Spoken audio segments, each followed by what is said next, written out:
He's a great man అండి. He's a great personality. He's a great leader అండి అని మనం చాలా మంది వ్యక్తులను గురించి అంటూ ఉంటాం ప్రియ దేవుని బిడ్డలారా.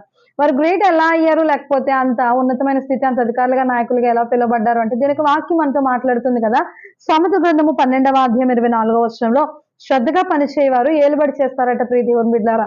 మనలో ఉన్నటువంటి శ్రద్ధ మనను ఉన్నతులుగాను, నాయకులుగాను, అధికారులుగాను, గొప్పవారుగాను నిలబెడుతుంది. మనలో ఉన్న అశ్రద్ధ మనను ఎందుకు పనికిరాని వారుగా చేస్తుంది. కాబట్టి విన్న వాక్యాన్ని బట్టి మనం ప్రార్థించే ప్రార్థనాత్మ కలిగి ఉన్నప్పుడు శ్రద్ధ కలిగి ప్రార్థన చేసే వారంగా మనం ఉండాలి.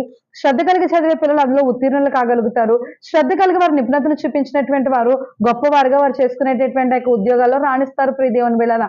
అశ్రద్ధ మనలో ఉంటే, లేకపోతే రేపు చేద్దాంలో ఎల్లుండి చేద్దాంలో అనబడినటువంటి నిర్లక్ష్యం మనలో ఉంటే దేవుని ఎదురు నుండి ఎటువంటి కార్యాలు పొందుకోలేం. కాబట్టి దేవుడు మనతో మాట్లాడుతున్నటువంటి విధానాన్ని బట్టి మనలో ఉన్నటువంటి అశ్రద్ధను తొలగించి వేసి శ్రద్ధతో దేవుడు మనల్ని నింపునట్లుగా వాక్య ప్రకారంగా జీవించడానికి ఆశపడు